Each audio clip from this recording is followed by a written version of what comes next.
everybody, welcome back to an episode of the 3 Count. I am War Machine MJ.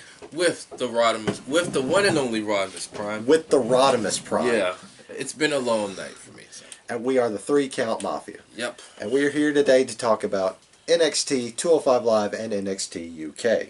Yeah, this week's round of network programming was pretty decent. Yeah, it was decent at best. Yeah, so we'll just dive right into it. We'll start off with 205 Live. Yes. We'll start off with Buddy Murphy taking on Grand Metalik. Now, General Manager Drake Maverick did mention that he was supposed to take on Noam Dar, the Scottish Supernova, but because he wasn't cleared to compete, Grand Metalik stepped up to the plate and took his spot. Oh yeah, and this was a killer match. It was. It really was.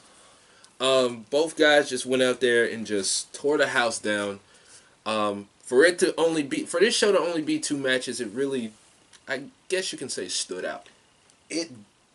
Both these matches definitely had their legs about them. Yeah. In the end, Buddy Murphy won, and he was basically he's trying to give himself momentum heading into his match at TLC to defend his Cruiserweight Championship with one Cedric Alexander. Yeah, now, we had, ignoring all the other promos, we had a backstage segment between Drake Maverick. Sorry, I wanted to call him Drew for some reason. Anyway, Drake Maverick, Akira Tozawa, and Brian Kendrick. Drake Maverick basically said, you two will get your hands on Gulak and Gallagher in a street fight, and it's kind of ironic because you two beat the holy hell out of each other in a street fight last year. Yeah, and Kendrick was just like, Drake, I'm a changed man. When I was feuding with Akira, I was trying to manipulate him, manipulate other people just to get my way. And, basically he was like, I've changed. I'm a different person now. What I did last year is nothing compared to what I did this year. Yeah, it actually makes sense. Mm-hmm. But anyway, Akira Tozawa said, well, you're changed, but you still look like the same Brian Kendrick. Come! Yes. And he was just looking like... It's like, what? Fashion montage. Anyway, then Tozawa pops back up on frame, points at Drake Maverick, and says, you lost tag team titles. You're fire! Yeah, and Drake was just like, yo, you're like in my ear, dog. It's just like, you can't fire me. Because I'm the general manager. You can't fire me. You can't fire me. Yeah. You can't fire me for pissing myself. Then that led to our main event. It was Cedric Alexander versus the premier athlete, Tony Nese. I will say this. I like both guys, but I'm really getting tired of Cedric in those damn silk shirts. I really am. Because he looks like a damn Power Ranger with those shirts on. I mean, would you rather take his shirt or Lex Luger's puffy shirt from when he showed up at at WCW? Or where he came out there high-fiving and hot dogging and... Yeah, guys, I'm glad to be here. In my oversized church shirt. Hey, guys. No, I'm part of the crowd. I'm not anybody special. Please, no photographs. Anyway, but... I swear, that's like... We never get tired of talking about that. Because it's so stupid. Luger in his damn church blouse and that damn 90s mullet. It's like he's trying to be conspicuous, but inconspicuous at the same time. Just don't mind me. I was just at Zabaro earlier. Oh, God. Anyway, this was a good match. Oh, this was another killer match. Yeah, I did like what Tony Nese said last week, hyping up their match, where, what's that he said? After I beat him, he won't walk out or something like that. Something, I forget what it was. Anyway, Cedric Alexander won with a lumbar check, and Tony Nese sold it really well because his buddy Murphy, I was going to say his buddy Murphy, but whatever. Yeah, his friend. His his friend Buddy Murphy came down. His buddy came out. He was taking off his wrist tape, taking off his belt. He ran down to the ring. They brawled. Referee didn't know what to do. He was just like, fuck it. Let him fight. And Buddy Murphy got out there. He's just like, no. We're going to finish this at TLC. Yeah. And Cedric basically wanted to look strong in this match. Like I said, this match should be pretty excellent. Because this is the rubber match between these two on Sunday. I wouldn't say it's a rubber match. Well, okay, yeah, all right. Yeah, because Cedric won, then Buddy took the title off him at Super Showdown. I completely glossed over the match in South Carolina. Yeah. Anyway, but yeah, it was announced next week that the man of the hour, the representative of the almighty Bobby Lashley, 23-year-old piece of gold. Yeah, will be at 205 Live next week. So he's going to squish some enhancement talent. Oh, let's not forget about Arya Daivari. Yeah, I was about to say, let's go to a promo that's filled with sexually charged energy. Yeah. Because, yeah, Arya Daivari just basically gave an old school heel promo where he said, you know, what happened to these guys? Wrestling was supposed to be about skill and technique. Now everybody's all flash, no substance. Yeah, he was like, you know, I was out 7 months with a neck injury. Every time I turn on 205 Live, these guys are dressing up like their favorite superhero, quoting tweets on Twitter, responding to fans on Twitter, posting pictures on Instagram, this, that, and the third. In comes Hideo Itami. He's just like, I saw what you did last week, and I respect that. And then he just went, like he felt his shirt. Or he was trying to like pop the collar or something. I was like, That's awkward.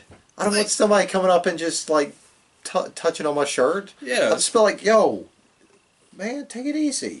Like, bro, don't be. That's like if I'm at work or at home, somebody just walk up, like, bro, don't be, like, yo, I don't know you like that. Don't be doing that to me. Don't pop my stitches, man. Yeah. Now, if it's like my sister or something or my nephew, that's different. But, you know, if it's just some random person, be like, hey, bro, what's up? Don't touch me, bro. You don't know me like that. We ain't cool like that, bro. No, I get mad when somebody just like randomly touches me. I'm just like, whoa, hold up, I don't know you. That's fucking creepy. Keep your hands off me. That's like the other day I was at work. Some guy was giving me a compliment. He was like patting me on the back and shit. That's cool, but it's just like, you're like smiling and patting me on the back. I don't know you like that. Don't touch the merch. Yeah. This is high quality merch, dog. No, this is War Machine merch. Don't touch me. Yeah, this is prime merch. You can't afford this here. Hands off the merchandise. Yeah. Anyway, we kicked off NXT with one of the greatest things in wrestling, the Era. Yes. All 4 members of the Undisputed Era came out there. Kyle O'Reilly, Bobby Fish, Roger Strong, and of course Adam Cole, baby. Adam Cole, baby. Adam Cole, baby. Anyway, Adam Cole basically said, because I forget the rest of the promo, but he said 2019 Undisputed Era will be draped in gold. Yes. Now, he was basically saying, 2018 was not a great year, per se, for the Undisputed Era. But, this was the start of a decade-long experience for the guys. 2019 is going to be different because, as he said, Adam Cole did say, end quote, we will be draped in championship gold. Outcomes. Well, before we get to that, specifics. He never said which brand. So who knows? We could have an Undisputed Era takeover of SmackDown and Raw. Yeah, or I would dig that shit. Yes, I would. Because, I did hear that Triple H is very high on Adam Cole. Especially, he took a picture with him. Yeah. He's high on people he takes pictures with. True. Or he gets high with people he takes pictures with, a.k.a. Matt Riddle. Yeah. Anyway, another thing I got thinking about at work. Undisputed Era. You know who they remind me of? Who? If they were booked a whole hell of a lot better, the Radicals. Yeah. Because I even thought so deep into this that I started comparing members. Because Kyle O'Reilly is the Perry Saturn of the group.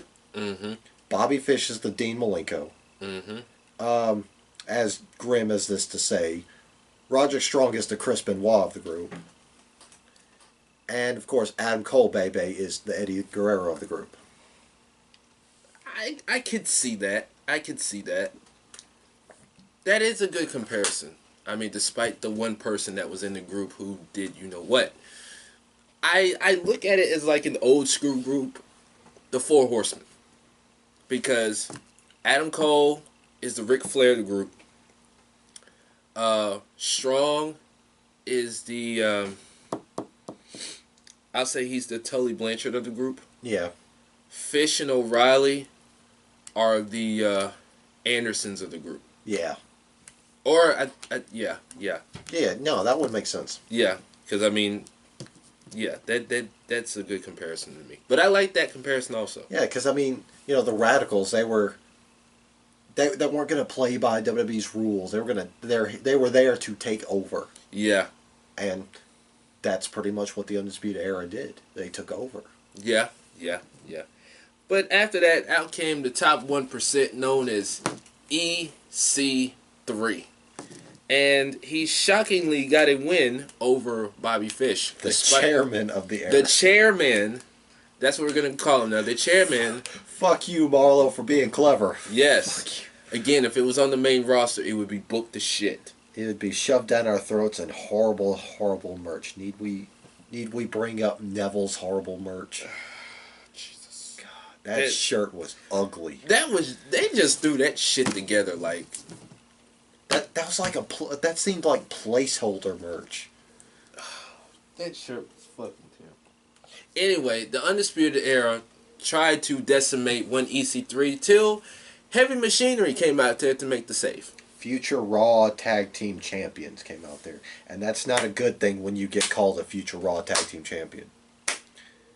Not at all. But yeah, EC3 and Heavy Machinery drove them off. And I was sitting there watching it, and my first thought is, right there in that ring, you've got the three types of gym rats.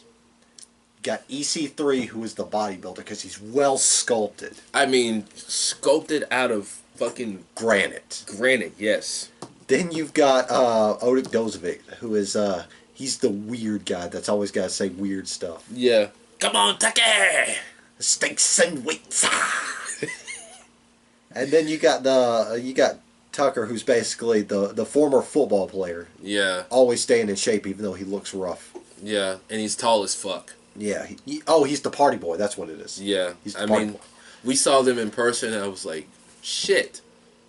Yeah, they're literal meat mountains. Yeah, they're fucking huge in person. Okay. Anyway, next up we had more tag team action between the Mighty and Lorcan and Birch. Now, they showed last week where only Larkin and Danny Burch won against the Mighty, but they got laid out at the TV taping house show. No, they got laid out after that match. I mean, that's what I meant. Yeah. Afterwards. But the Mighty stood tall, but they didn't stand tall in this match because Larkin and Burch got the victory again. Yeah, and apparently Nick Miller of the Mighty has asked for his release.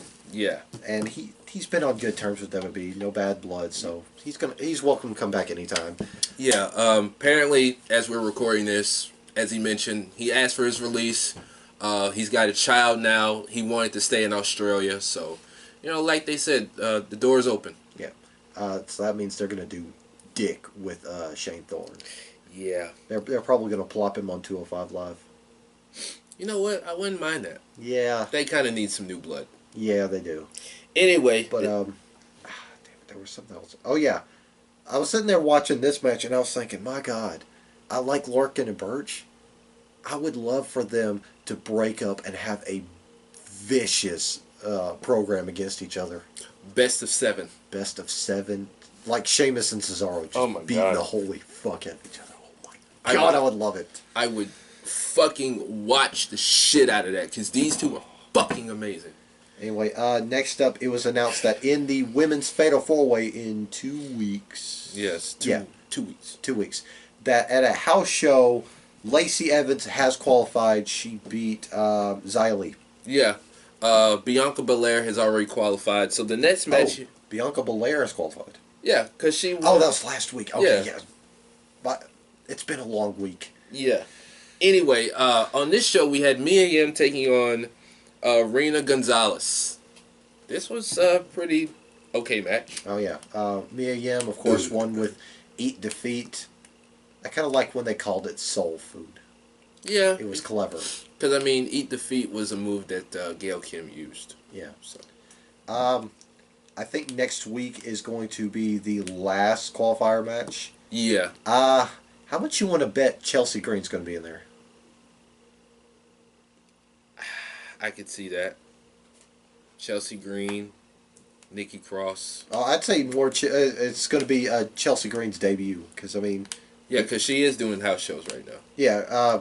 Yeah, she was in the same class as a bro. Yeah. And Punishment Martinez. So.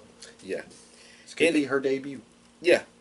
And then the main event was the NXT North American Championship. Ricochet basically throwing out an open challenge to anybody who wanted a shot at the championship. And who did we get as his opponent? Somebody who breezed through NXT, Tyler Breeze. Prince Pretty. That and pop he got. That crowd went bananas when he came out. Because, I mean, like, I think it was Percy who said basically he was raised in NXT. He was one of the best to ever come out of NXT. Not just in NXT. He came out of FCW. Yes. Back when he was Mike Dalton. Yeah, and almost got fired if he didn't come up with it. Because his gimmick as Mike Dalton was shit. I didn't even think he had a gimmick. I thought he was just a guy that went out there. Yeah, because I think they mentioned that on Breaking Ground. I mean, Yeah. I've never watched an episode, but they mentioned that. Like, he had almost got fired. You should watch Breaking Ground. It's really good. You know what? I'm going to actually go back and binge watch that. Anyway, but yeah. This match was fucking great. It's like Steve from Going in Raw said. You forget how good of a wrestler Tyler Breeze is once you strip away the gimmick. He is, because, I mean, like I said, he was one of the best to come out of NXT, and... Not to mention he had that phenomenal match against Jushin Thunder Liger. Need we say more? I mean, one of the greatest wrestlers ever. Plus, he was on the first ever NXT TakeOver special. Yeah, he was also on the... He also started the show of the first TakeOver that I watched. It was him and Balor. Yeah. Well, they took out a Tommy and never explained why. Daniel Tommy just had... Honestly, he just had bad luck in NXT. Because he got taken out by these two. Then they played out his injury, and Kevin Owens just looked at him like, whatever. And they didn't explain his Didn't injury. even explain the shit. He comes back from injury only to get injured again. Yeah. Like, ugh. And then he gets his GTS banned. Yeah. It's a good thing he's on 205. Yeah. Respect me. Respect me! Anyway, but Tyler Breeze and Ricochet just killed it. They threw down. When we tell you they threw down, bruh, they threw down. For the short time they had, it was worth it. Hope they do another open challenge. And the next person answers, that Ty Dillinger dude. Who? Exactly. Oh, okay. Oh, wait, he's on hand injury. Fuck. Yeah, because Randy Orton tried to break his fingers.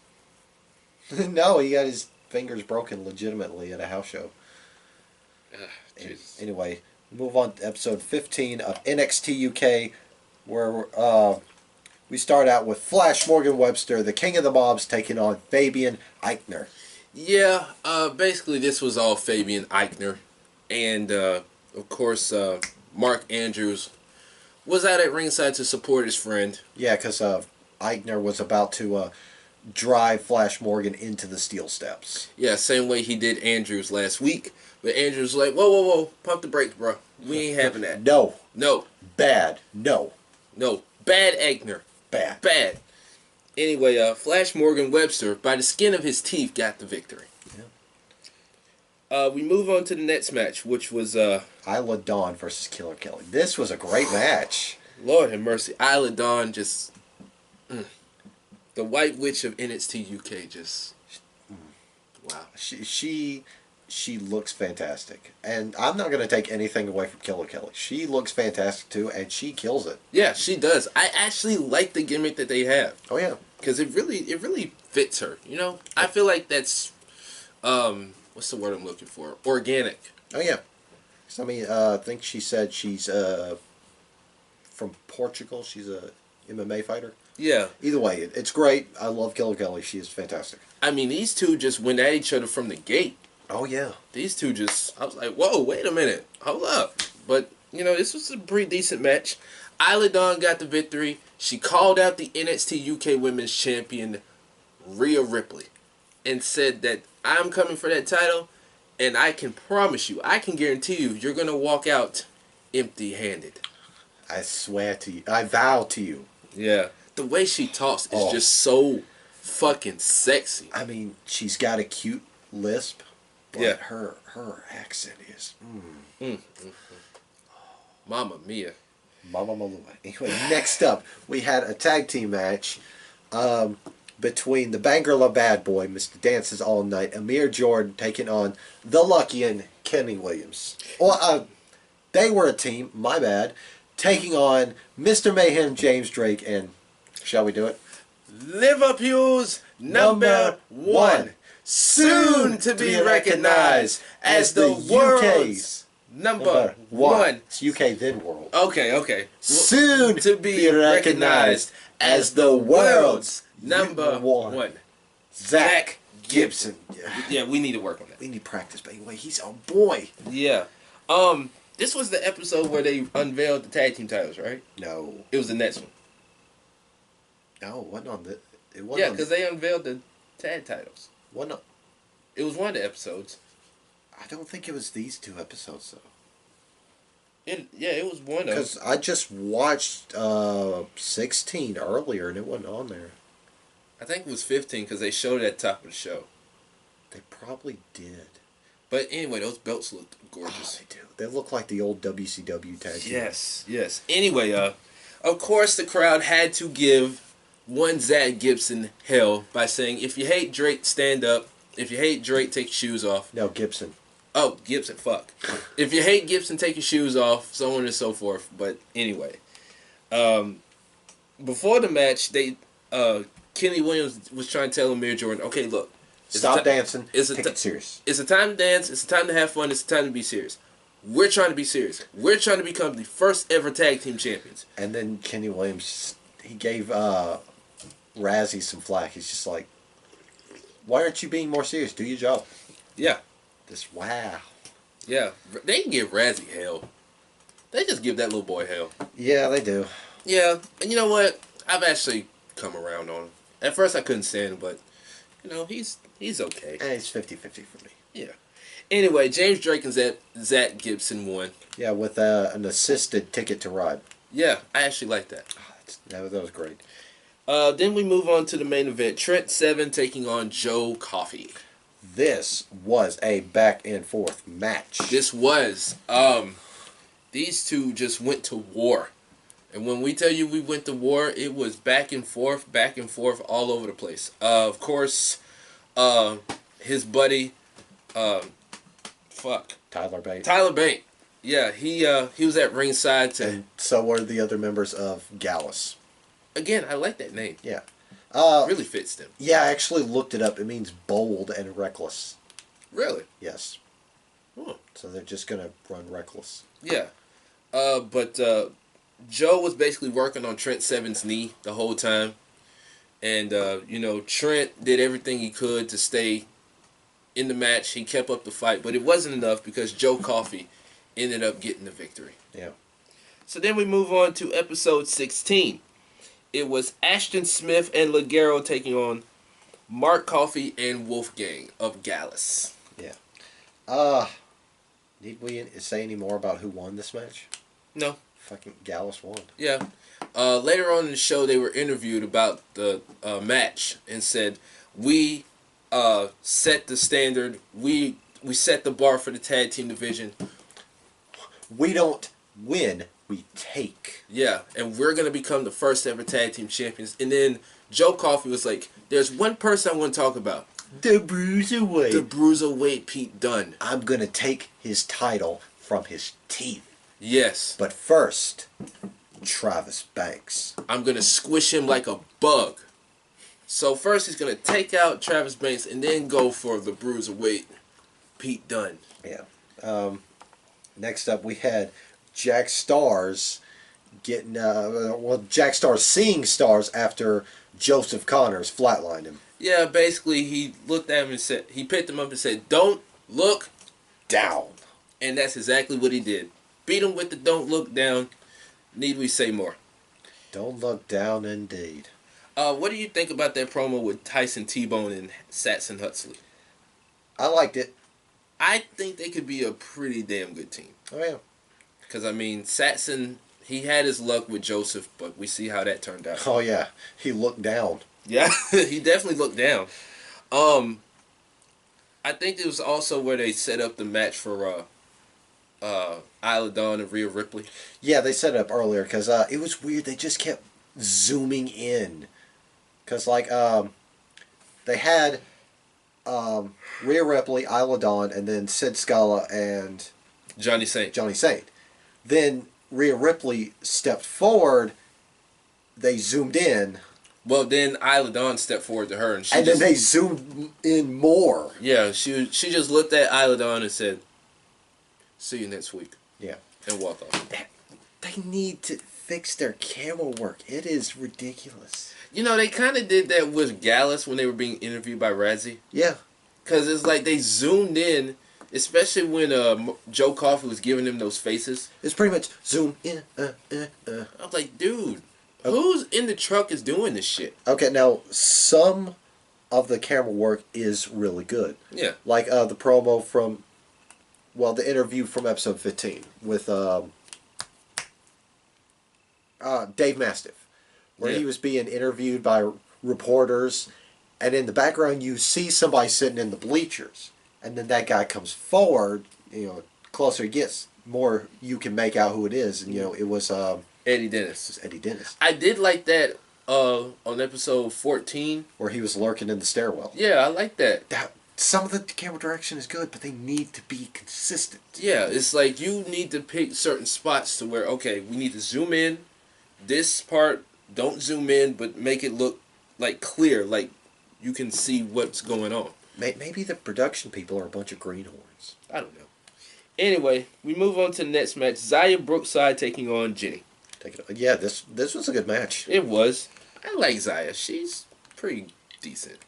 Yeah, she needs polishing up a little more, but she's decent. She's definitely colorful. Yeah. Jenny, I mean, what more do we need to say? She won the match. Jenny's great.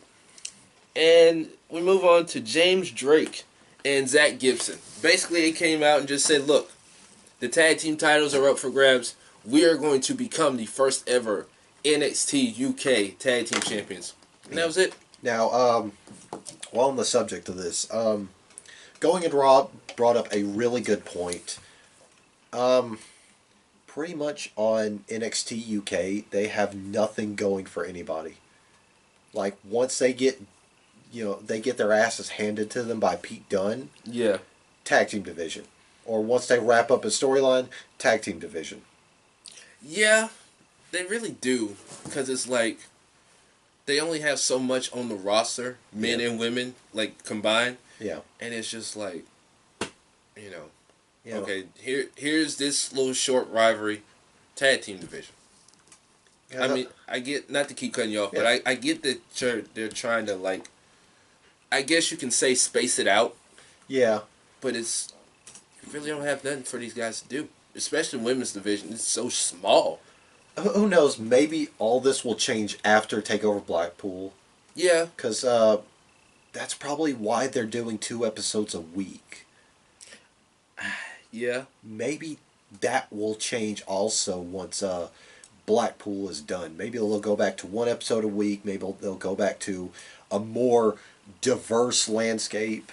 Yeah. I mean, who knows? Because, like we keep saying, these shows were taped in advance. And, they're setting up for Blackpool. But, I don't know. It's just... I mean, the show's good, don't get me wrong. It's just, they only have so much they can do. Yeah. Excuse me. And I get, again, I get they're trying to space it out. But it's just, I don't know. I mean, have them face off for, I don't know, maybe a mid-card title. Yeah. Or something of note. Because, I mean, it's pretty much, you got Pete Dunne. You got Trent Seven Tyler Bate tag team. Then you got singles guy, tag team, tag team, tag team, tag team, tag team, tag team, single guy, tag team, tag team.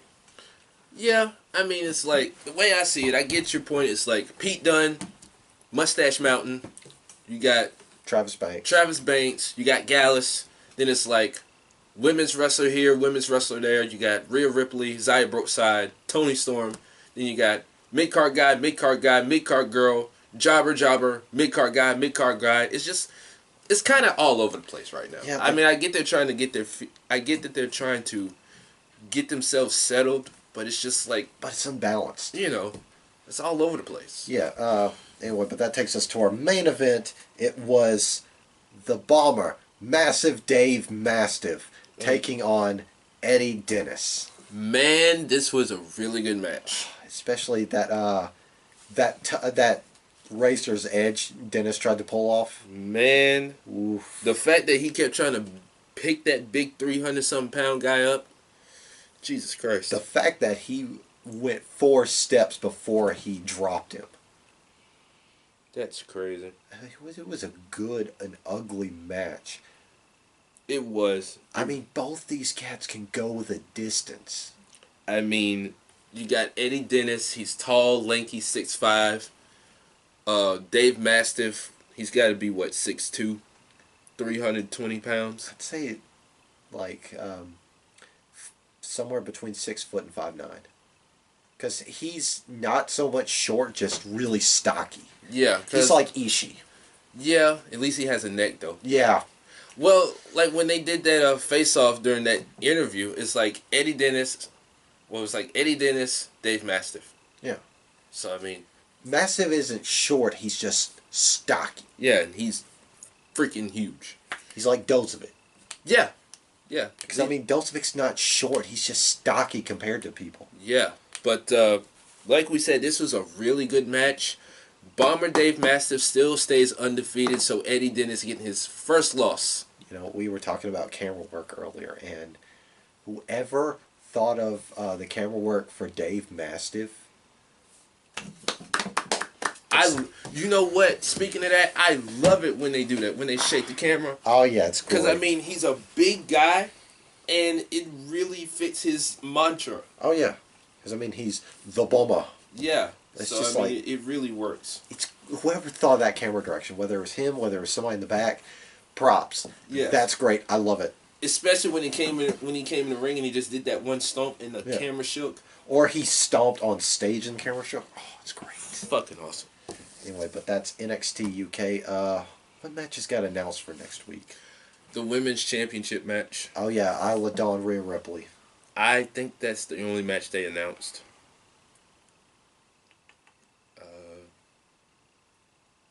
I know NXT, we got the cage match. And the qualifying match. Oh, yeah. Next week. Feast your eyes. Yes. On Dijakovic. I can't wait. I can't wait. Like, is that a legit I can't wait? Or is this like... I can't wait to see what... I mean, I've seen what he's done in the past, but I want to see what he does as Dijakovic. Let me ask you something. Based on what you've seen from him, are you impressed or are you just like, meh? He's okay. I mean, from his ROH days and so forth, he's okay. Yeah. I mean, he's impressive when it comes to the high-flying stuff, because I think he did some high-flying stuff in ROH, but like I said, he's okay. Yeah. So we'll see how he does. I mean, I saw a couple of his NXT matches, and I was just like, oh, okay, all right. Yeah. He's all right. I mean, he didn't blow me away like Punchman Martinez did. Oh, you about fell out your chair just seeing him do that dive on Ishii at Supercard. Oh, yeah, like a dude his size, I didn't expect him to be so nimble. Yeah, I mean, think about it. Like I've said in the past, you look at somebody like the late great Vader. Yeah. This man was doing moonsaults and he was 300 pounds. I mean, Bam Bam Bigelow did that type of stuff. Yeah. So I mean, big guys were moving back then like those two. Yeah, but he's tall though. Like I didn't expect him to be so fluid with his high flying maneuvers. Yeah. So, We'll see. Come next week. Yeah, next week. Feast your eyes. Again, I can't wait. Didn't Ciampa do anything this episode, or did he just cut a promo? I don't think he did anything. They showed what happened last week when he got kicked in the face. I did like those promos from Gargano and Aleister Black, though, especially Aleister Black, where he said, "You will fade to black." Aleister Black, he can cut a fucking promo out this world. Yes. Johnny's just feels like a bit of a rehash of that other iPhone promo he did. Where he talked about how he got laid out.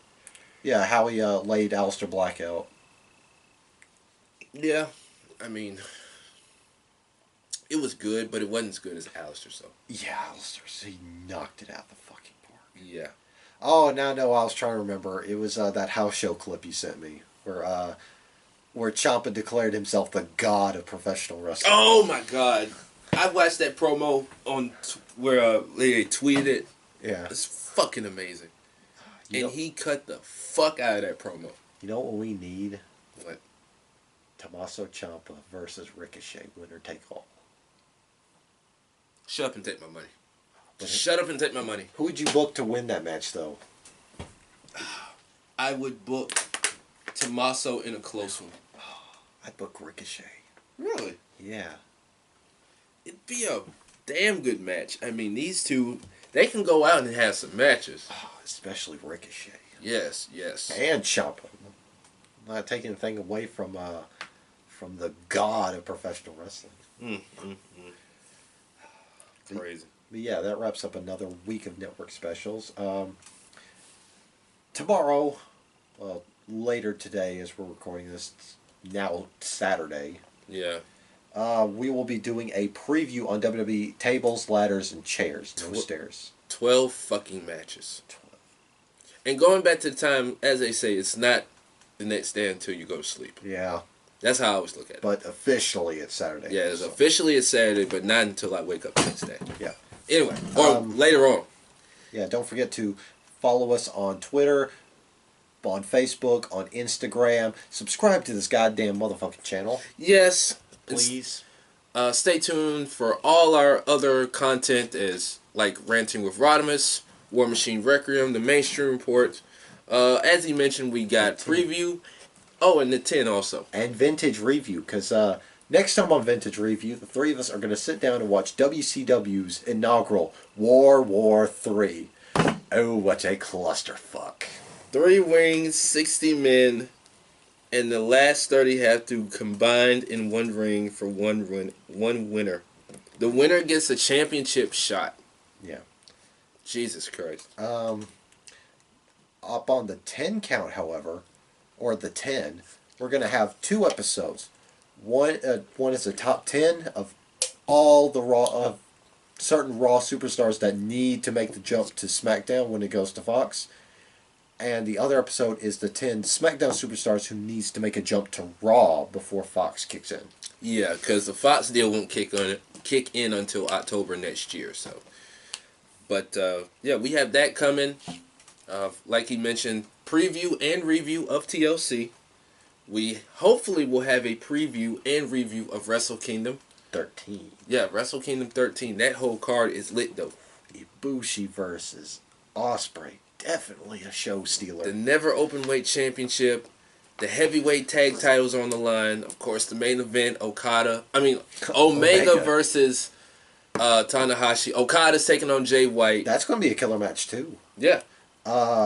Jericho versus Naito for the Intercontinental. Jesus Christ. Forget about it, dude. What else? Preview and review of Blackpool. Takeover Black Pure. Phoenix weekend. Yeah, the Royal Rumble outdoors. In the rain. In the rain. Yeah.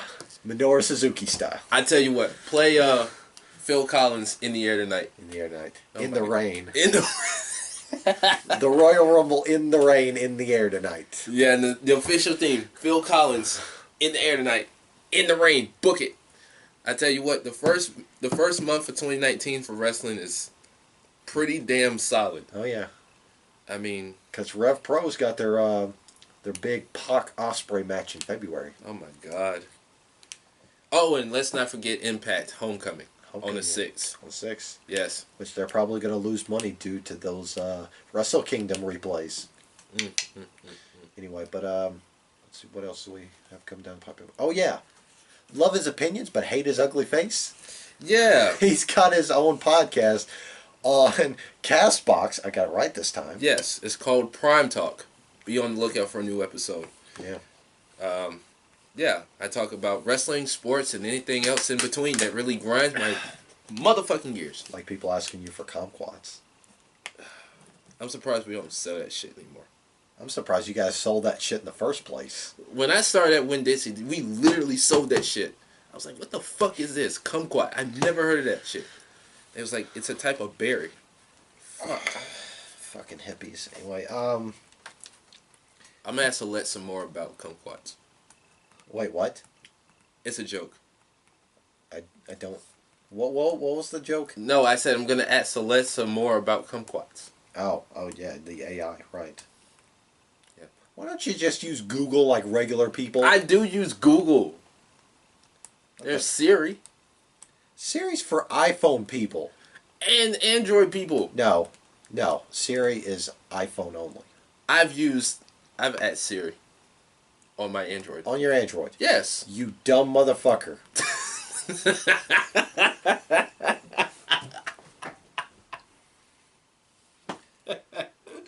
Oh my god. Anything else before we sign out? Rod's a dumb motherfucker. Shut up. Anyway, I am War Machine MJ. This is dumb motherfucker. I'm the one and only Rodimus Prime. Fuck you. We are the 3 Count Mafia, and we will see you guys next time. Bam. Got me messed up over here, man.